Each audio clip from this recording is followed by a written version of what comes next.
Et là, on va poursuivre cet après-midi dans cette séquence sur l'irrigation par la question des eaux usées traitées, une nouvelle ressource pour l'irrigation en viticulture. Vaste sujet, on l'a vu tout à l'heure, il y a un enjeu sur la ressource disponible, le volume disponible. Est-ce que la REUT est une solution pour lever ces freins à l'irrigation notamment? Et donc, je vais proposer, même demander à Denis Caboulet de l'IFV de me rejoindre.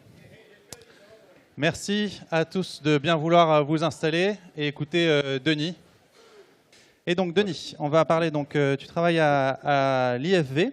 Oui, je travaille à l'Institut français du vin sur le domaine expérimental de l'INRA Pêche Rouge. Je travaille sur l'irrigation avec Jean-Christophe Payan. Je suis tous les travaux d'Hernan aussi depuis environ 15 ans. Et depuis 5 ans maintenant, je travaille sur le pilote des eaux usées traitées BRL à Roquefort-des-Corbières. Je vois aussi ce qui se fait sur Irréalto à Pêche Rouge. Et à travers ça, je fais plus un retour d'expérience sur ce que pourrait être l'utilisation des eaux usées en viticulture. Donc, quelques définitions. Bon, vous allez souvent entendre parler de reuse dans la presse. Le terme reuse, c'est le terme anglais qui veut dire réutilisation. Ce n'est pas obligatoirement lié à l'eau, c'est aussi le recyclage, on peut dire. Le terme reuse, c'est l'acronyme de réutilisation des eaux usées traitées. C'est important de préciser traitées, des eaux grises, comme je vais vous le présenter plus bas. On n'a pas le droit de les utiliser en France et en Europe. Systématiquement, l'utilisation en irrigation ou autre usage et avec de l'eau usée traitée.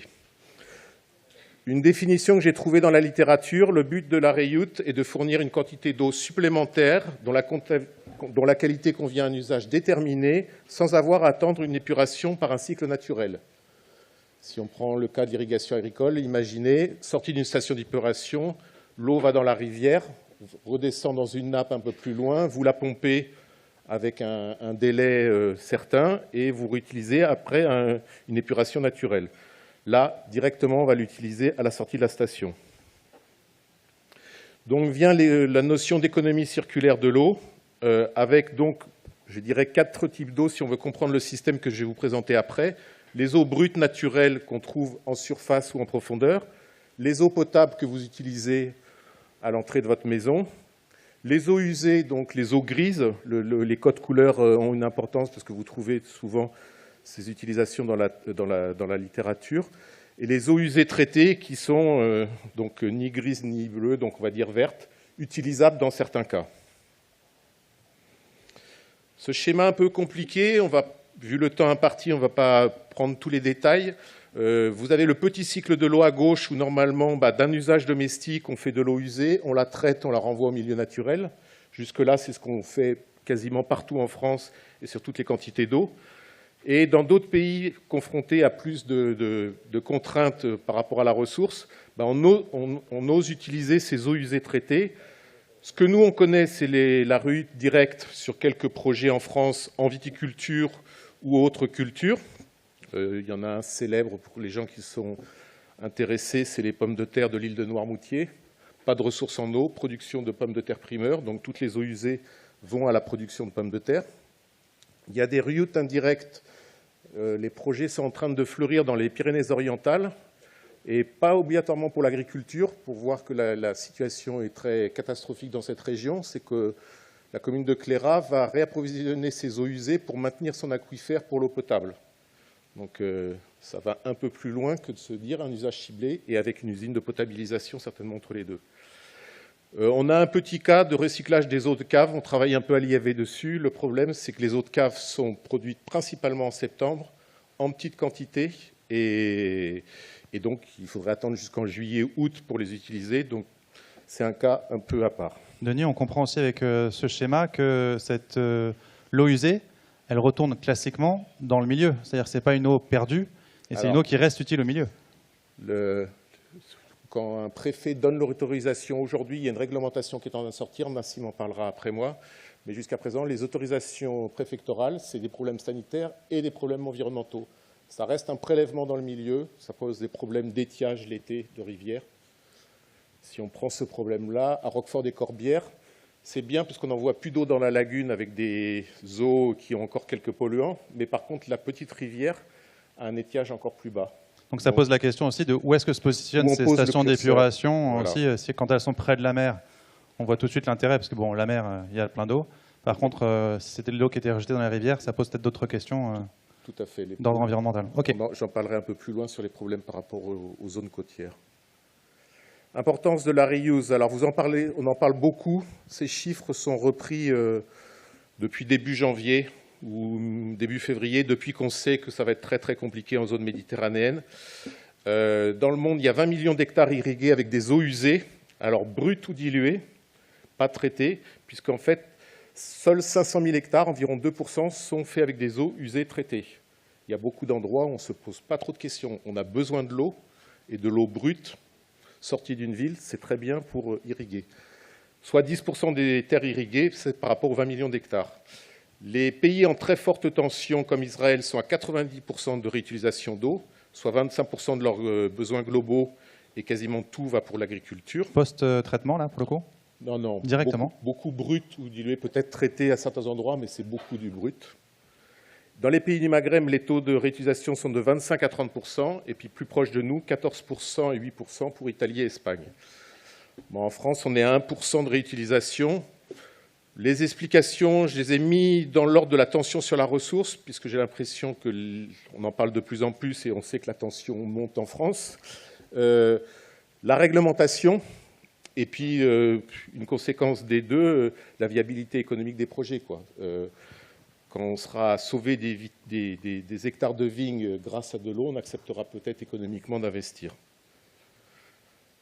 Deux projets que j'ai approchés. Le projet à gauche de Roquefort-des-Corbières, 20 hectares de vignes, toutes les eaux usées quasiment en direct traitées et utilisées. Il y a juste un bassin de stockage de 3000 m3. Ce bassin de stockage permet de faire 2 arrosages, de tenir 15 jours, 3 semaines. C'est plus un batch technique, mais sur un total de la commune de Roquefort de 600 hectares. Ça correspond un peu à ce que la personne de BRL a dit aujourd'hui. Il y a plein de eaux usées traitées, mais si l'importance de la ressource, c'est la disponibilité du vignoble autour, eh ben, ce n'est pas en adéquation. Et puis à côté de ça, on a une station d'épuration de Narbonne-Plage ou de Gruissant, qui à la période estivale, au moment où on irrigue, c'est environ 80 000 habitants, et on a un potentiel de 300 à 400 hectares. Si vous connaissez le vignoble de la Clappe, pour trouver 300 à 400 hectares, entre le dénivelé et les distances, il y a des coûts d'acheminement très importants. Donc on comprend que l'eau usée potentiellement à traiter pour pouvoir la réutiliser est disponible, mais pas forcément au bon endroit. Et le transport de l'eau, d'un point de vue viticole. Je ne suis pas un spécialiste, mais le transport de l'eau, c'est de l'énergie, du carbone et un coût économique. Mais là, les débats, ce serait plus aux gens hydrauliciens de BRL d'en parler. Un point sur les problèmes des reuses côtières, puisqu'on voit la plupart des projets se développer à cet endroit-là, qui ne posent pas de problème d'environnement. L'eau peut ou est souvent salée, ou risque d'être salée. C'est des réseaux gravitaires qui sont sous le niveau de la mer. Les réseaux gravitaires d'eau usée ne sont pas étanches, et donc il peut y avoir des risques de salinité à surveiller et à vérifier. Sans même parler d'un thème qu'on n'a pas abordé au cours de la journée, qui est le risque de salinisation par l'irrigation elle-même. Donc là, si en plus l'eau de base d'irrigation est elle-même salée, autre problème. Les aspects agronomiques bénéfiques de l'irrigation par reuse. Alors, je vous ai pris un exemple, j'aurais pu prendre des exemples sur Irialto et les chiffres d'Hernan. Vous avez une parcelle à gauche qui, quand on a commencé en 2019 jusqu'à 2021, était jeune. Je pense qu'elle avait environ 7 ou 8 ans en 2019. Eh bien, l'apport d'eau usée traitée ou d'eau potable sans R et sans P donne le même résultat. Et en gros, par rapport à pas d'irrigation, c'est plus 36% de rendement. Et puis à côté, le même cépage à 150 mètres d'écart, c'est du Caladoc. Mais en 2019, la parcelle avait 30 ans, fortement enracinée. Globalement, cette parcelle n'a pas besoin d'eau, elle est à son maximum. Mais ça, c'est des choses qu'on a déjà montrées à l'IFV. Il y a des moments où on met de l'eau pour un gain qui n'est pas là. Il y a des limites au système qui peuvent être hautes, nutriments, enracinement, ou déjà quand on est à 4 kg par pied, on est déjà quand même... Mais oui, monsieur Carretier, à 4 kg par pied, je pense que dans pas mal de créneaux, ça passe quand même. Mais là, je vous présente un exemple à 4 kg par pied. L'impact agronomique, on parle beaucoup des nutriments dans les eaux usées traitées. La problématique que j'ai découverte en 2019, c'est que les eaux usées ne sont pas traitées de la même façon en fonction du milieu où on rejette. Sur pêche rouge, on rejette dans la mer, vous l'avez compris, et les obligations de traitement ne sont pas aussi importantes. Donc les compositions en azote, phosphore et potassium que vous avez à gauche ne sont pas les mêmes qu'à Roquefort, où les obligations de traitement et de rejet des eaux dans une lagune, bordure côtière, dans un parc naturel régional avec des enjeux environnementaux forts, obligent entre autres un traitement complémentaire sur l'azote. Donc d'un côté, vous avez potentiellement, pour 100 mm d'eau, 40 unités d'azote apportées, pendant que de l'autre côté, vous avez une quantité négligeable, 2,2. C'est là qu'on voit par exemple que sur pêche rouge, on arrive à augmenter l'azote assimilable des moules grâce à ces apports d'azote. Sur le phosphore, pas d'apport, c'est une bonne chose. La vigne n'a pas besoin ou est très peu demandeuse en phosphore et la plupart des terrains viticoles de notre région sont suffisamment pourvus pour cet élément-là. Et en potassium, les deux stations sont un peu des stations extrêmes en termes de qualité des eaux. Ont un apport à 100 mm aux environs de 30 unités, ce qui correspond à une fumure d'entretien. S'il y a besoin d'une fumure de correction, il faut aller plus loin. Par contre, pour moi, il y a des limites dans cette fertirrigation par la rayoute. Donc, je vais rappeler les trois apports potentiels ou non-apports pour le phosphore. Pendant la phase de croissance végétative, les besoins en eau sont faibles à nuls et les besoins en azote jusqu'à la floraison sont importants. Donc, si on apporte beaucoup d'eau pour apporter les unités d'azote nécessaires, ce n'est pas très bon. Et puis, les apports d'eau importants en fin de cycle, post-véraison, comme on le voit de plus en plus souvent, on apporte de l'azote en même temps. On a des nouvelles normes que je ne pourrais pas vous décrire là, parce que je crois même que je ne les ai pas vraiment compris sur les cahiers des charges HVE. On ne doit pas dépasser 40 unités d'azote apportées en fonction du bilan humique. Et donc, ce genre de choses, si on apporte de l'azote par l'eau et pas au bon moment, ça va poser problème. Les apports tardifs d'azote risquent de lessivage pour les pluies automnales. Comment, dans un réseau d'eau, gérer une parcelle trop vigoureuse par rapport à une parcelle trop faible? Et puis, la vigilance par rapport au déséquilibre entre potassium et magnésium. Je pense que là, il n'y a pas de problème. Il suffit juste d'avoir une fertilisation plus forte en magnésium si nécessaire. Donc, les conclusions agronomiques. La même chose que de l'eau classique, augmente le rendement, augmente la vigueur, permet une meilleure maturité technologique, c'est-à-dire un meilleur rapport sucre-acide, augmente la qualité, ça a été dit beaucoup aujourd'hui. Si présence d'azote, augmentation de la teneur en azote assimilable des mous. Le problème des apports simultanés d'eau et d'azote qui pose le problème du bon pilotage et de la gestion de ces deux éléments. La fumure d'entretien en potassium. Et puis, j'ai rajouté, mais ça a été dit plusieurs fois aujourd'hui, avant de mettre des eaux usées traitées sur un vignoble, il faut faire le maximum pour faire des économies d'eau, avec des adaptations structurelles, de densité, de mode de conduite, d'encépagement et d'ombrage. Merci beaucoup, Denis. On peut l'applaudir et le remercier pour cet exercice de synthèse qui n'est pas simple. Et on va poursuivre l'analyse du sujet des eaux usées traitées avec Nassim Haït Moueb. Nassim, vous travaillez à INRAE également, au sein de l'UMR Géo. Et on va prolonger un peu l'exploration des atouts et limites de la rayoute avec vous. Merci, bonjour tout le monde. Donc, je m'appelle Nassim Haït Moueb, moi je suis chargé de recherche à INRAE au sein de l'UMR Géo, donc une UMR qui travaille sur la question de gestion de l'eau d'une manière interdisciplinaire. Et moi, je travaille principalement sur les systèmes d'irrigation, notamment goutte à goutte, et la réutilisation des eaux usées, d'un point de vue impact environnemental et sanitaire. Donc, sur la présentation précédente, je compléterai ce qui a été dit par un aspect réglementaire et sanitaire principalement. Donc, pour compléter ce qui a été dit, donc ce qui est l'avantage, on va parler d'avantages et inconvénients, et après, à la fin, je conclurai par une analyse complémentaire de ce qui a été présenté par Denis sur les enjeux en Occitanie et la vigne. Donc, réserver les eaux conventionnelles pour l'eau, un usage sensible, même si maintenant la pression est telle qu'on commence à aborder la question de l'eau potable, hein, même en Vendée, par exemple. Réduire l'impact sur les milieux aquatiques, donc la reuse comme ressource en eau, mais il y a beaucoup de projets, notamment en France, c'est pour éviter également un impact sur un milieu qui est considéré sensible. Oui, c'est-à-dire de limiter les prélèvements par ailleurs, c'est ça, en utilisant de la réutilité. Ça, du coup, c'est la substitution, mais également sur par exemple, dans le cas de Murviel et Montpellier, il n'y avait pas de substitution, mais le cours d'eau et le fait que la moisson était considérée à risque d'un point de vue eutrophisation nous a permis d'avoir une autorisation. Et donc, pour la parcelle viticole ou agricole, comme tampon, a un impact dans un milieu qui est considéré sensible d'un point de vue eutrophisation. Donc après, il y a la question, bien sûr, qui a été abordée de la disponibilité, et ça, c'est la saisonnalité aussi de l'apport. Et ça, c'est une réelle question par rapport au stockage, sur lequel nous, on commence à beaucoup travailler dessus, pour maintenir une quantité intéressante pour les agriculteurs. Après, il y a la question de l'avantage, c'est la longue expérience. Les gens travaillent sur la réutilisation, donc il y a beaucoup de retours d'expérience.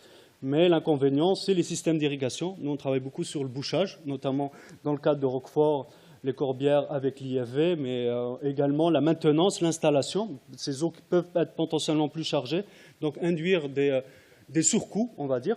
Après, il y a toute la question là, qui a été abordée sur la partie agronomique, l'impact de la salinité de ces eaux qui peut être un peu plus élevé. Mais bon, il y a des solutions de gestion. Mais à quel moment il faut arriver jusqu'à désaliniser, on va dire, les eaux usées traitées. Et puis à quel coût, on imagine, derrière. Qui induit du coup les 3 petits points vers la question du coût. Et après, il y a la question là, que je vais commencer à aborder de la gestion de ces eaux et comment s'organiser. Donc les résultats que je présente, c'est dans le cadre d'un projet région avec l'IFV Vitériut et un projet agence de l'eau avec le projet Régulo.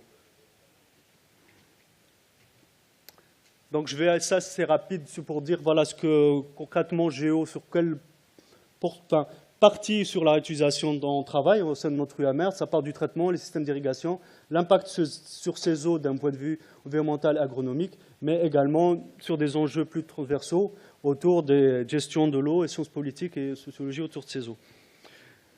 Donc juste pour résumer, parce qu'on a commencé à aborder la question de la réglementation, pour le moment, c'est le tableau du haut qui concerne la réutilisation en France, en tout cas agricole.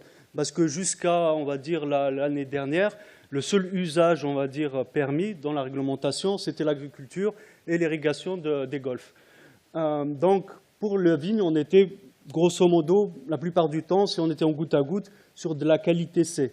Là, en juin, on passe à la directive européenne qui a été abordée là, pour le plan eau et sur lequel la France n'a pas ajouté d'amendement. Donc, c'est ce tableau-là qui va faire foi pour les prochaines demandes d'autorisation et même pour les projets en cours. Donc, on passe par exemple, pour le paramètre, donc l'indicateur pathogène E. coli, de plus de 100 000 à environ moins de 2 000 comme indicateur.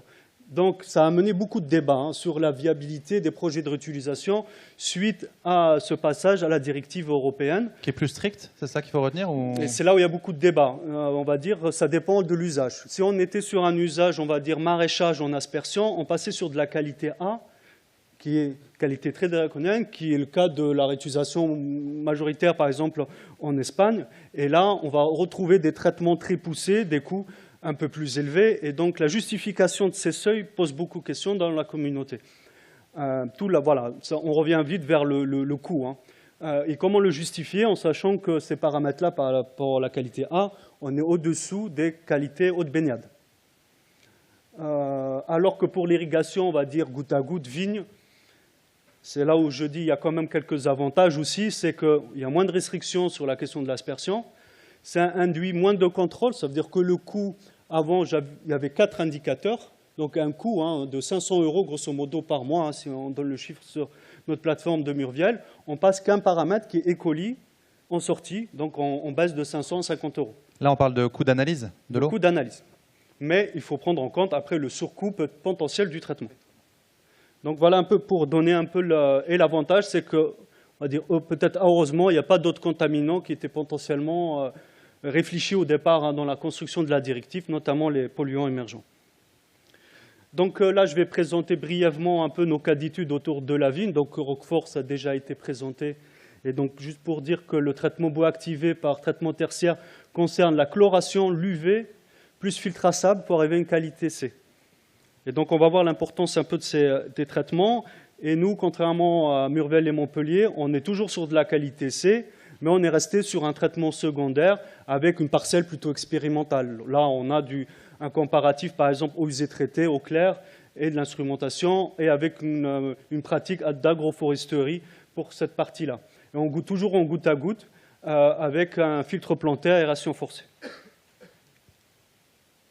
En complément donc, sur nos réflexions sur les résultats, on a voulu comprendre, notamment à Roquefort-les-Corbières et sur d'autres sites, en quoi la réglementation en réutilisation des eaux usées, contrairement à l'eau conventionnelle, induisait des changements pratiques. Ça, on l'a réalisé avec un collègue, donc Patrice Guérin et Anne-Laure Collard, on s'est intéressé sur, par exemple, est-ce que la réglementation changeait des choses sur leurs pratiques. Donc, ce qui change par rapport à une eau, on va dire, conventionnelle, BRL ou SCP, c'est déjà l'installation complémentaire de traitement et toute la réglementation et l'arrêté préfectoral qui amène cette eau. Et notamment par rapport à Roquefort, le fait qu'on a une UV, une chloration. Et on a le fait aussi que dans ce cas-là aussi, et c'est la plupart des projets en France, on a quand même quelqu'un de moteur, et ça peut être les collectivités, ça peut être les acteurs, mais dans ce cas-là, c'était beaucoup lié à l'entreprise de gestionnaire qui était derrière ce projet de réutilisation. Et donc, ça a mené, on va dire, une certaine, on va dire, contrairement à une ressource conventionnelle, un contrôle un peu moindre de l'association des irrigants et donc une gestion menée sur les premières années du projet par l'entreprise et par le chef de projet. Nassim, pardon, j'ai une question, juste pour bien comprendre. Qui assure le traitement de l'eau usée? Donc là, on a la station classique. La station d'épuration. Dans le cas, ce n'était pas le même gestionnaire qui suivait donc c'était Veolia, pour citer le nom, pour la station. Après, le projet en lui-même, la station de tête d'irrigation, le traitement complémentaire, là, c'était la société BRL qui suivait que ce soit les analyses. Et après, il y a les ASA. Avec INRAE, mais également l'IFV pour le suivi expérimental et montrer l'innocuité. Et les irrigants sont à côté. Ce n'est pas les irrigants qui prennent en charge le traitement de l'eau usée. C'est en train de changer. Mais on va dire que par rapport à la quantité, donc pour confirmer ce que venait de donner, par rapport aux 3000 mètres cubes du stockage, il y avait vraiment une question de la gestion, on va dire, assez stricte de la ressource en eau.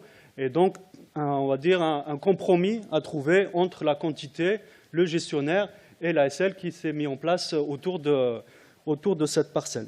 Je vais essayer d'aller un peu plus vite pour pas... Après, on s'est beaucoup posé la question, est-ce que, d'un point de vue pratique, je vais après redonner des chiffres concrets sur l'impact sanitaire, mais là, est-ce que les agriculteurs, forcément, changeaient un peu leur pratique, soit sur la fertirrigation. Donc là, on confirme qu'en effet, les agriculteurs, vu le traitement de dénitrification, c'est une eau classique pour eux et qu'il n'y a pas des enjeux sur la fertirrigation. Ce qui est un des arguments pour la réutilisation, mais dans ce cas-là, il n'y a pas d'apport supérieur ou inférieur parce que c'est une eau qui n'apporte pas grand-chose.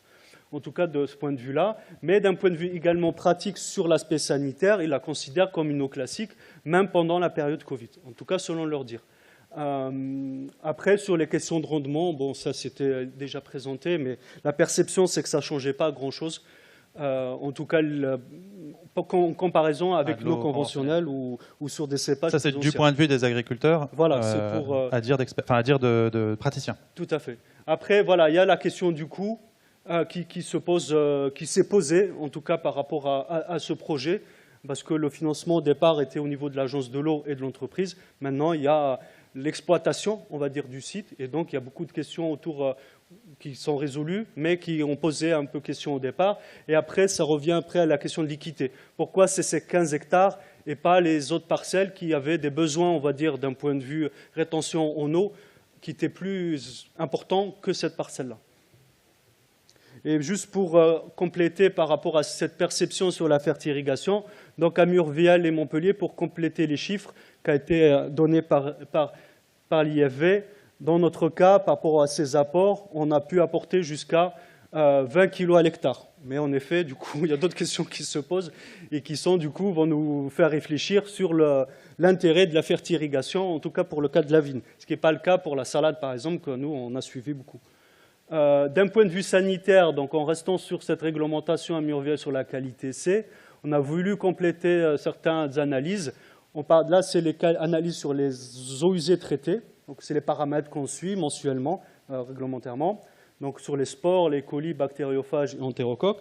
Dans ce qu'on a fait en 2022, c'est que suite à une campagne d'irrigation qui était complète, on a pu suivre un certain nombre d'indicateurs pathogènes en comparant le cas de vignes irriguées avec des eaux conventionnelles et une autre partie avec des eaux usées traitées, même pluviales. Donc sur un certain nombre de paramètres liés à la réglementation reuse, mais également à l'agroalimentaire, on a détecté aucun des indicateurs. Ouf.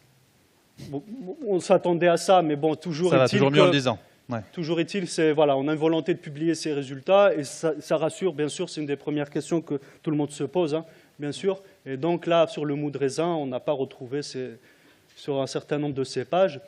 Donc par rapport à la conclusion, ce que je voulais dire aussi, c'est que sur notre cas, un peu pour compléter l'analyse de Denis Caboulet, c'est qu'il y a la question de pourquoi 1%. On la pose souvent, Donc pourquoi ces incitations Parce qu'il y a du financement, que ce soit région, agence de l'eau, le plan eau. On comprend bien que il y a la question de la disponibilité d'autres ressources qui s'est vite posée pour un certain nombre de parcelles. On est en eau conventionnelle, on n'allait pas forcément aller sur une eau usée traitée qui était potentiellement un peu plus chère, mais en plus qui imputait du coup des questions de réglementaire et peut-être d'acceptabilité, en tout cas de vision de cette réutilisation. Après, il y a toute cette question, notamment dans notre région, c'est cette eau, elle fait partie des cours d'eau. Et ce qu'on peut voir sur cette cartographie, c'est que dans le cas de la Mosson, c'est ici. Vous pouvez le montrer avec le pointeur.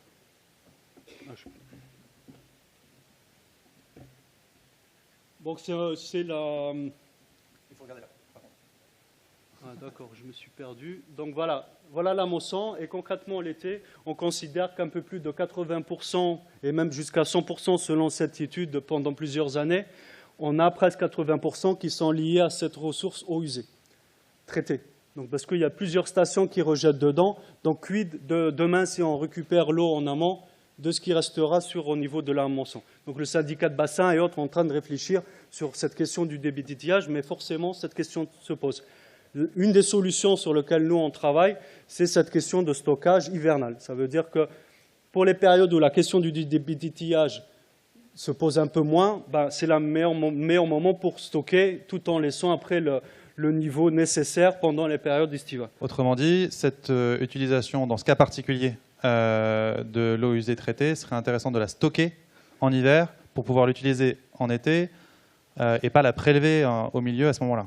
Ou la prélever du milieu à ce moment-là. À condition, voilà. Donc là, de si on avait un émissaire, par exemple, dans le cas de la station de Maïra, là, la difficulté, c'est d'autres questions. C'est que l'usage n'est pas forcément tout le temps au rendez-vous. Ça veut dire la proximité de la station n'est pas tout le temps, la station n'est pas toujours à côté d'une parcelle. Donc il y a d'autres usages urbains, nettoyage de voirie, recharge qui ont été abordés, qui peuvent être intéressants.